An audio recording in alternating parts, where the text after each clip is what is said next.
good evening there, everybody. This is Scott Manning coming live from Scott Manning YouTube Sports Talk. It is now time for the Scott Manning YouTube Sports Weekend Wrap-Up Show. I want to thank all my loyal viewers for being with me here tonight. We have a lot to talk about here tonight. We just saw a game from the San Francisco Mud Pit called Levi Stadium. The Indianapolis Colts came out on top tonight. We're going to have a lot to talk about. I'm going to talk a little bit more about that game. I got 4 other games in the NFL I'm going to do a quick wrap-up on. And I'm going to get you ready for the World Series starting on Tuesday night. And this is going to be a special series for a lot of reasons. Kyle Larson took his second win, has won 3 straight cup races in NASCAR. I'm going to talk about that tonight. And I'm also going to talk a lot about college football. And I'm going to tell you, the top 25 took a major shakeup just about every which way possible. We will start the show, and I'll have that along with my closing thoughts right after this.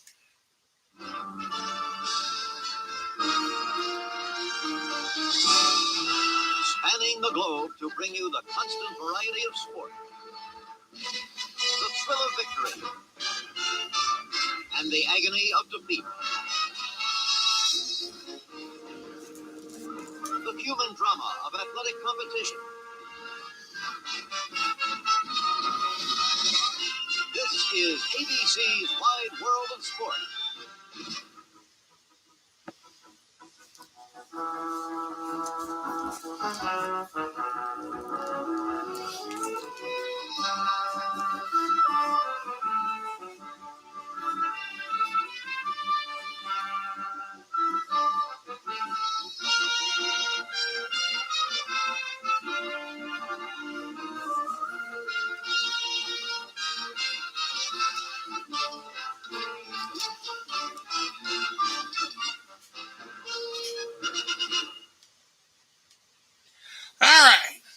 Let's go right into the show. In the game you just saw just a few minutes ago, the Indianapolis Colts beat the San Francisco 49ers tonight 30-18 at Levi Stadium, or should I say the San Francisco Soggy Mud Pit. Carson Wentz, tonight, he was 17-26 for 150 yards and 2 touchdowns. He also carried the ball 4 times for 23 yards and had a touchdown on the ground. Jonathan Taylor, what a night for him tonight. 18 carries, 107 yards, and a touchdown. Michael Pittman Jr., a super night for him. 4 catches, 105 yards, and a touchdown. And DeForest Buckner, the former San Francisco 49er, now Indianapolis Colt, he had 1 sack and 1 tackle for loss tonight. And what a game it was for the Colts. For the San Francisco 49ers, what can I say? Jimmy Garoppolo, 16-27, 181 yards, a touchdown. He was picked off twice. Elijah Mitchell, 18 carries, 107 yards, and a touchdown. Deebo Samuel, 7 catches, 100 yards, and a touchdown tonight. Neither offense couldn't really do anything tonight in this ball game. The Colts, 17 first downs, 295 yards total offense. The San Francisco 49ers, 13 first downs, 280 yards total offense for the game. But there were 3 other huge things that the 49ers did wrong. They were only 1 of 11 on third down. They were penalized 7 times for 122 yards. And they had 4 very costly turnovers in the game tonight.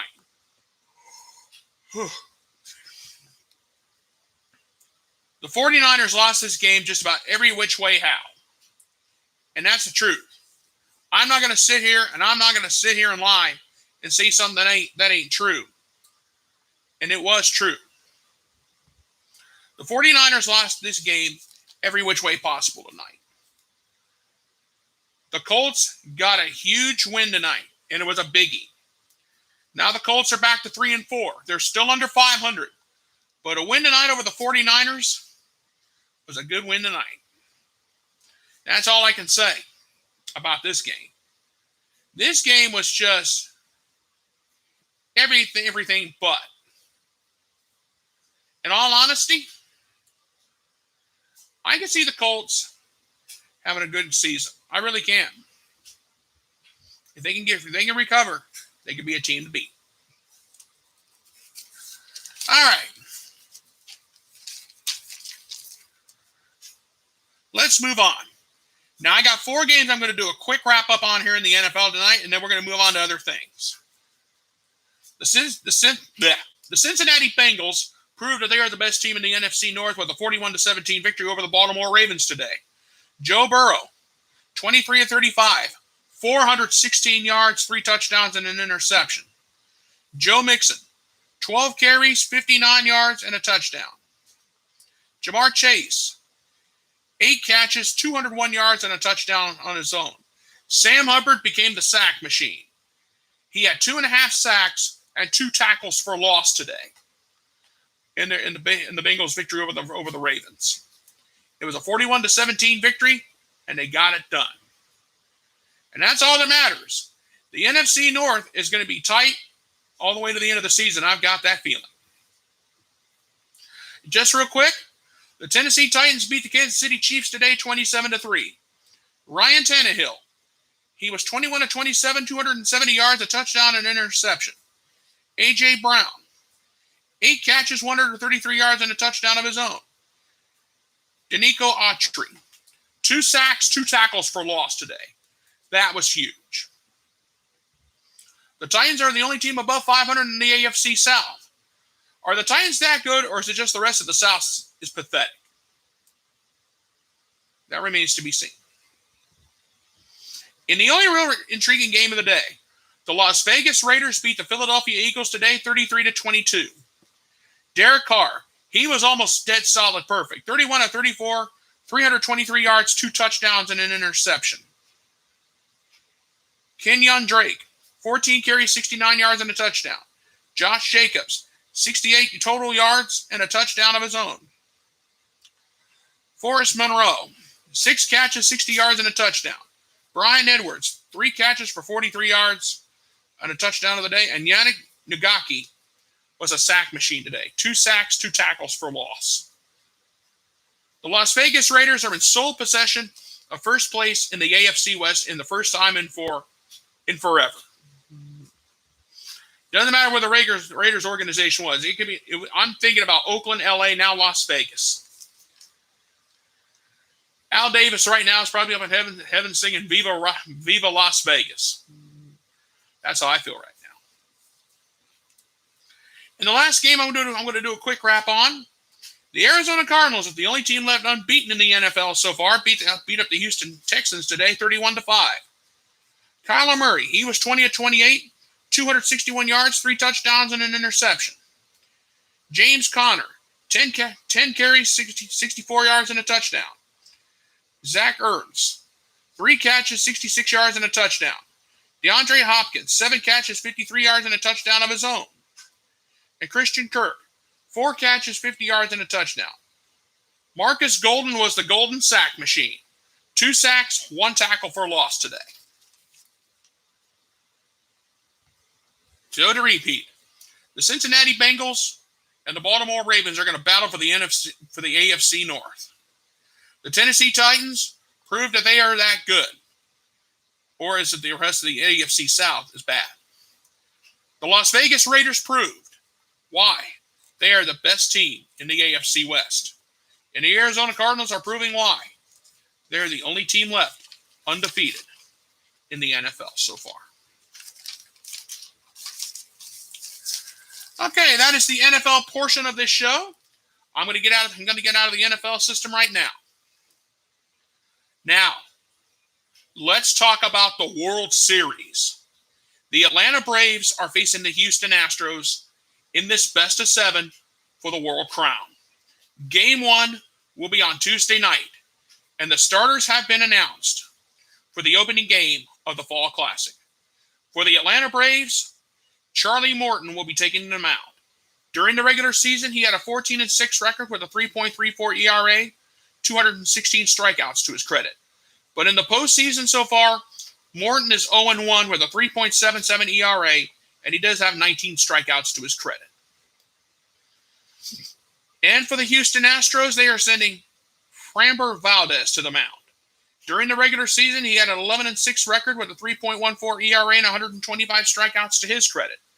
And so far in the postseason, Valdez has a 1-0 record with a 4.20 ERA and 13 strikeouts to his credit. The big bats that you need to be aware of going into this postseason for the Atlanta Braves are Austin Reilly and Eddie Rosario. Austin Reilly, during the regular season, he had a .303 batting average, 33 home runs, and 107 RBIs. So far in the postseason, Reilly's only hitting .214, but he does have 3 home runs and 9 RBIs to his credit. And Eddie Rosario, the MVP of the NLCS. During the regular season, Rosario had a 289 batting average, 14 home runs, 62 RBIs. So far in this postseason, he has been a monster. He has a .474 batting average, 3 home runs, 11 RBIs, and he proved why he deserved to be NLCS MVP. And for the Houston Astros, the American League Championship Series MVP, Yordan Alvarez. During the regular season, he had 33 home runs, 104 RBIs, and a .277 batting average. So far in the postseason, Alvarez has been hitting .341, 3 home runs, 12 RBIs. And the other guy that I got on my watch list for the World Series, Yuli Guriel. During the regular season, he had a .319 batting average of 15 home runs and 81 RBIs. So far, Guriel has only had 1 home run and 8 RBIs, but he's been hitting .333. He's been doing the little things, and the little things will matter going into this year's Fall Classic. And that's all there is to it. This World Series is 6 decades in the making. 2 former National League rivals, the Atlanta Braves and Houston Astros, are going to be going at it. You're not going to see Jeff Bagwell and Craig Biggio face Mike Maddox, Tom Glavine, and John Smoltz like we used to see every June on TBS, back when the Braves were on TBS, back in the day. It's not like that anymore. Dusty Baker is in a quest to finally win a World Series ring as a manager. He has taken 5 teams to the postseason. Nothing to show for it. The closest he got was back in 2002 when he took the San Francisco Giants to the World Series, and he lost a heartbreaker to the then Anaheim Angels in 7 games. Now, as far as the Astros go, Carlos Correa, Alex Bregman, and Yuli Guriel are going to have the cheater labeled upon them for the Astros' illegal sign stealing scheme back in 2017. That was part of a scheme when they won the World Series. So they're going to get the cheater label, unfortunately. And I kind of feel bad about that. Not. The Astros cheated. Some people are saying there should be an asterisk next to it. How will the Astros fare? This is their 3rd World Series in 5 years. Will the Astros win it again? We shall see. And as for the Atlanta Braves, Brian Snitker. Manager Brian Snitker has a son named Troy who's a hitting coach for the Houston Astros. So the Snitker family is going to have a World Series trophy somewhere. This could turn into a family feud. And I'm not talking about family feud with Richard Dawson or Steve Harvey. I'm talking about a family feud that the family's either a Braves fan or an Astros fan. And a lot of people have been asking me, Scott, how in the world did the Braves get to this point? I mean, think about it. With the Atlanta Braves, they had the worst they had the worst division amongst all of the division winners. They only won 88 ball games during the regular season. Listen to what the Braves had to overcome to get to this point. Back in late July, the Atlanta Braves were 52-55. They were 3 games below 500. On July 10th, Ronald Acuna Jr. suffered a season-ending knee injury. Then on July 30th, the Braves decided to rebuild the outfield. They went out and got Eddie Rosario from the Indians, Jock Peterson from the Los Angeles Dodgers, Jorge Soler from the Kansas City Royals, and Adam Duvall from the Pittsburgh Pirates. Those 4 guys right there have contributed in any way, shape, or form. Eddie Rosario was the NLCS MVP. Then finally on August 6th, the Braves get back above 500. Then on September 30th, the Braves clinch the NL East after beating the Phillies. And then on October 12th, in the National League Division Series against the Milwaukee Brewers, the Braves knocked out the favorite Brewers in 4 games. And then on Saturday night, the Los Angeles Dodgers beat the 106 win Los Angeles Dodgers in 6 games to win the NLCS. That is how the Braves have gotten to this point. Can the Braves keep up the momentum? I think they can. As a matter of fact, I'm taking the Braves. I'm going to be one of those outsiders, one of those redheaded stepchilds that people like to call idiots like me. I'm going to go with the Braves because the Braves have more to play for. They have nothing to lose. And think about what the Braves have done. That's going to be something. If the Atlanta Braves win the World Series, it's going to be something to think about in 2021. No one predicted that the Braves would be here. Nobody. But they're here, and they're going to be facing the Astros in the Fall Classic. Game 1, remember, Game 1 on Tuesday night. That is going to be fun to watch. All right, let's move on. The NASCAR Cup Series today was at the Kansas Speedway. Kyle Larson has won his 3rd straight race.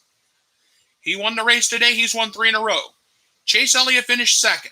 A nice run for him. Kevin Harvick with a top 5 finish came home 3rd. Kurt Busch, a nice run for him today, finishing 4th. Denny Hamlin came home 5th today. William Byron, he needs some help. He finished 6th. Martin Truex Jr. came home 7th. Christopher Bell finished 8th. Joe Logano finished 9th. And Austin Dillon finished 10th. Kyle Larson has won 3 straight races, and the first 2 in this part of the chase. Next Sunday, the Cup Series goes to Martinsville for a 500 lap slugfest and a 500 lap battle royal. And it's going to be a battle royal, everybody. I'm not going to lie to you on that one. It's going to be a 500 lap battle royal for all the marbles. Who's going to get in? This is the final race before we get ready for the Championship 4 at Phoenix the following Sunday. It's all going to be on the line. And we'll see what happens when we get ready for the Championship 4 over the weekend, here in a couple weeks. We got one more to go before we get there. And maybe Kyle Larson will run into a little bit of bad luck. And maybe we'll carry over into Phoenix. We don't know. But this trophy, and I hate to say it, fans, this trophy is they might as well hand it to Larson now, barring any miracle from anybody else. All right. Now we need to move on to some college football. And all I have to say is, ay, ay, ay, ay, ay, ay, ay. The reason for the ay, ay, ay, ay, ay, ay, ay. Did any of you guys see? I want to ask you something. Did any of you guys see the Illinois-Penn State game this past Saturday? You want to talk about a 9 overtime battle? Now let me explain why the game went to 9 overtimes. This past year, the NCAA changed the rules for overtime. It used to be the 7 overtime. Remember that 7 overtime game between Texas A&M and LSU some years ago, where it turned into a basketball game on a football field? That's about what happened. This year, they changed it. Now, you'll have the regular overtime in the first 2 overtimes, but then after that, it turns into a 2-point conversion contest. And oh boy, you talk about craziness, you had it. But the Illinois Fighting Illini fought back to upset number 7 Penn State at home, 20-18. Illinois only had 38 yards passing. That's all you need to know. But Chase Brown of Illinois. Give him a lot of love. 33 carries, 223 yards, and a touchdown. Joshua McCray, 24 carries, 142 yards. Devon Witherspoon, 1 sack, 2 tackles for loss. Kalon Thompson, 1 sack, 1 tackle for loss. Owen Carey Jr., 1 sack, 1 tackle for loss. And Kirby Joseph, 1 sack, 1 tackle for loss on Saturday. As far as Penn State goes, Sean Clifford. He was 19 of 34 for 165 yards and a touchdown. Keandre Lambert-Smith, 3 catches, 49 yards and a touchdown. Arnold Ebikeidi. I apologize if I can't pronounce anybody's last name. I apologize in advance. Arnold Ebikeidi, 1.5 sacks, 2 tackles for loss. Brandon Smith, 1 sack, 1 tackle for loss. And Derek Tangelo, 1 sack, 1.5 tackles for loss on Saturday. Now, forget this new 2-point conversion rule for overtime in college football. I want to talk about Penn State for a minute. Penn State, 3 major Achilles heels. Penn State, they only had 227 yards total offense, 14 first downs for the game. That was it. And they were only 4 of 17 on 3rd down. Illinois, Penn State could not stop Illinois' rush offense. They ran for 357 yards in the game. And Illinois had the ball for over 36 minutes. That's what happened. That is why Penn State lost. I have never seen Penn State. Okay, you lost to Iowa a couple weeks ago.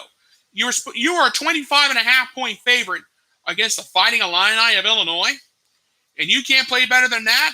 Don't use the weather as an excuse. I'm sorry. But Penn State should have played better than what they did against Illinois. I'm sorry. I'm not going to sit here. I'm not going to say anything that's not true. Illinois won this game because Penn State got sloppy. And it was bad. Penn State had a chance to win in about the 3rd, 4th overtime. They blew it. There were a lot of mistakes in that game on both sides of the ball, right, by both teams. But Illinois got the win on the road. That's the key. I've never seen a team like this. I've never seen a game like this in all my years of watching college football. And there's nothing more you can say. Coach James Franklin, I'm going to tell you right now, you need to take a course in Bobby Knight Cussatology 101. You need to go into that. You should have went right into that locker room, dropped the F-bomb, the SH bomb, at least about a dozen times. After a performance like that, against an Illinois team that's under 500. Come on, man. Really. All right, let's move on. Number 8 Oklahoma State faced Iowa State on Saturday. Iowa State got an upset 24-21. Now, Iowa State, surprisingly, they were the favorites to win this game. But it was a big day. Brock Purdy, he was 27 of 33, 307 yards, 2 touchdowns on the day. Breece Hall, he had a pretty day. He had 107 yards offense, 21 carries for 70 yards, and 2 catches for 37 yards, and he had a touchdown on the day. Xavier Hutchinson, 12 catches, 125 yards, 2 touchdowns. William McDonald IV, I got to give the defense some love. 2 sacks, 2 tackles for loss. And Yama Uzagurki, I can't pronounce his name, I apologize. He had 1 sack and 1 tackle for loss. As far as Oklahoma State goes, it wasn't the best of the best. Spencer Sanders, he was 15 of 24, 225 yards, 3 touchdowns. Brendan Presley, 6 catches, 84 yards, 2 touchdowns. And Tay Martin, 4 catches, 80 yards, and a touchdown of his own. Now, Oklahoma State had 16 first downs, but they were also penalized 7 times for 72 yards. And third down was their big Achilles heel. They were only 2 of 10 on third down, and Iowa State had the ball for just over 34 minutes. But I will say this in all fairness. Both these teams laid it on the line on Saturday. And that's all there was to it. Iowa State got the upset at home, and it was a big one at that. I'm going to be quite honest with you. We could see Iowa State. Could Iowa State make a run at the Big 12 championship game or at the Big 12 title? We don't know. The Big 12 is now all of a sudden wide open. And if Oklahoma loses somewhere, you better believe the Big 12 is wide open. And that's the bottom line. The Big 12 race is heating up. And everybody knows it. All right. Last, but certainly not least, the last game I want to talk about is number 10 Oregon against UCLA. Oregon came out on top 34-31. Anthony Brown of Oregon gave him some love. 29 of 39, 296 yards, but he did have 2 interceptions. He carried the ball 6 times for 85 yards, and he had a touchdown of his own. Travis Dye, 14 carries. He may have only had 14 carries for 35 yards, but he had 4 touchdowns in the game. Kayvon Thudeborough, he was a sack machine and a tackle beast on Saturday. Listen to this. 2 sacks, 4.5 tackles for loss. This guy's going to be Defensive Player of the Year. He could possibly be the Outland Trophy winner if he keeps this up. Braden Swinson, he had 1 sack, 1 tackle for loss. And Brandon Doris, 1 sack, 1 tackle for loss on Saturday. As far as UCLA goes, it was not enough. Dorian Thompson-Robinson, he was 22 of 41, 220 yards, a touchdown, and an interception. He also carried the ball 15 times for 35 yards and had a touchdown on the ground. Brenton Brown, he had 13 carries for 45 yards and he had 2 touchdowns. But Ayo Caho only had 1 sack and 1 tackle for loss on Saturday. This game was very competitive. Both teams had 3 turnovers. But UCLA had the ball a little bit longer, but what went wrong? Well, UCLA only had 352 yards total offense to Oregon's 417. But the Oregon Ducks wanted to prove that they belong in the college football playoff race. They're trying to win out and hopefully get some help, but they got a long way to go, to be quite honest with you. All right, let's get to the AP Top 25. I got to address this because there's been some changes almost all over the place. Let's see. Georgia, Cincinnati, no change. Georgia's still the number 1 team in the country. Cincinnati's number 2, despite an escape win over Navy this past Saturday. Oklahoma, actually Alabama jumped up 1 spot to number 3. Passing Oklahoma, they dropped to number 4. Ohio State stayed at 5. And Michigan State at 6. The showdown in Ann Arbor is about to become bigger and bigger and bigger as we get closer. Ohio State's got Penn State on Saturday. What kind of mood are they going to be in? I don't want to find out, personally, myself. Oregon jumped up 3 spots to number 7 this week. They want to prove that they belong in the college football playoff race. At number 8 comes Michigan State. Ohio State faces Michigan State here in a couple of weeks. That's going to be a battle. Coming in at number 9, Iowa. Iowa's trying to claw themselves back into the Big Ten race. They moved up 9 spots to number 9 this week. Coming in at number 10, Ole Miss. They had jumped up 2 spots. Coming in at number 11, Notre Dame. They jumped up 2 spots after a convincing win over USC. Coming in at number 12 this week, Kentucky. The Kentucky Wildcats jumped up 3 spots this week. They're trying to prove that they're not just a basketball school anymore. Coming in at number 13 this week, Wake Forest, the Demon Deacons, jumped up 3 spots this week. Coming in at number 14, Texas A&M. They jumped up 3 spots. Coming in at number 15 this week, Oklahoma State. They suffered a drop. They dropped 7 spots this week. Coming in at number 16, Baylor. They jumped up 4 spots in the top 25. Coming in at number 17 this week, any guys had Kenny Pickett of Pitt down on your Heisman watch list? Well, you better, because Pitt's jumped up 6 spots to number 17 this week.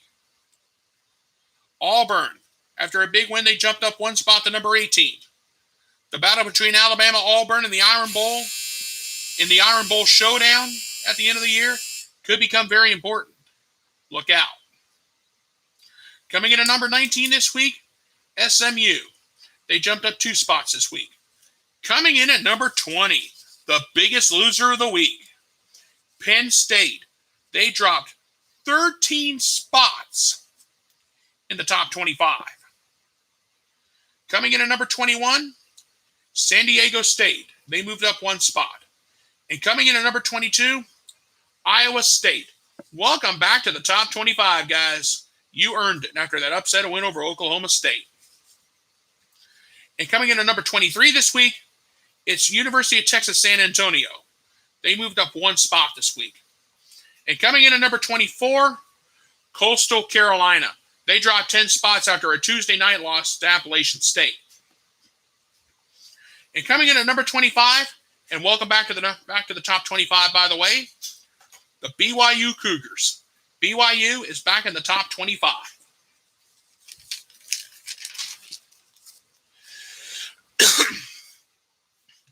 And now, ladies and gentlemen, it is now time for my closing thoughts on this night. The World Series starts on Tuesday. And everybody knows the Braves and the Astros are going to be facing off. 2 former National League rivals.